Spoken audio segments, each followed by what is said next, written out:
Ayun mga lads, mag-abuno tayo ngayon. Ito yung abunuhan natin.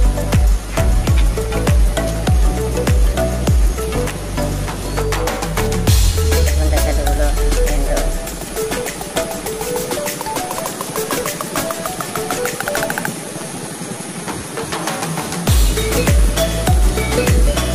Galing ngayon ay nagpapatubig din tayo. Yung tubig natin. Napupuntang dulo din yan. Yung tubig natin, ang punta natin doon. Sa mga lads, yung tubig natin, napakalakas po yan. Ayan. Ito ay pinakuha yung tubig natin dun sa may sapa, sa may likod. Papakita ko rin sa inyo. Punta natin, tara. Dun banda yun, okay tayo dun.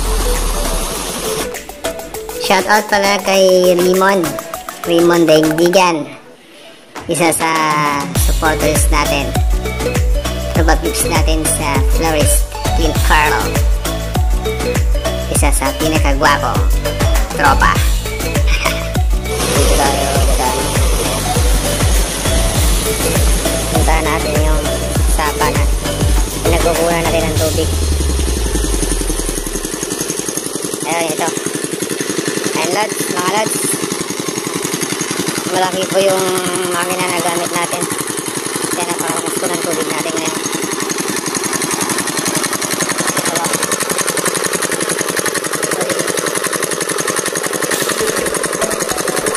Yan yung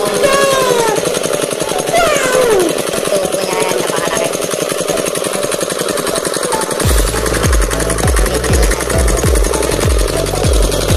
Dito tayo kumuha ng tubig. Ito yung hinihigop niya. Yan yung tubo yan. Connect yan doon. Bali ito na po yung pinakasaba yan. Mahaba yan. Then napakalaki po ng sapa na ito. Mahaba po ito.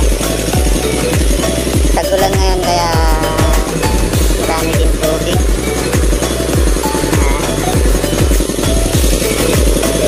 Ito yung tubo na hihigop ng tubig.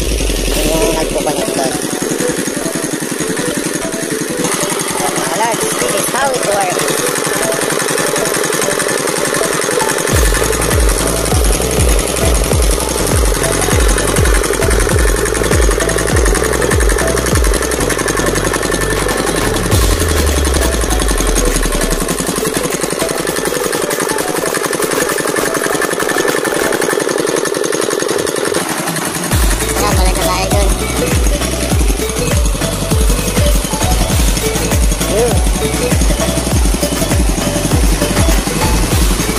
Yan, kaya may malaking kawali dyan yung sumasahod sa tubig para hindi lumalim yung lupa dyan kasi malakas yung bagsak ng tubig. Babalik na tayo mga lods, tayo doon. Ayun mga lods, sa ngayon ay wala pa po yung mag-abuno. Siguro mamaya, siguro mga after lunch darating na yun. Bali, ito po yung abuno natin. Isa't kalahating taban. Kasi na po yan. Kasi isasabog lang naman yan. Bali, yung paraan po ng pagtanim dito sa ngayon ay ganun din yung nakaraan, sabog din. Yan. Sa amin kasi dati walang ganito. Kumbaga mano-mano or manual talaga yung pagtanim isa-isa. Kaya yung pag-abuno nun dati sa amin manual din. Per puno talaga. Pero dito mabilis lang to kasi nasabog lang.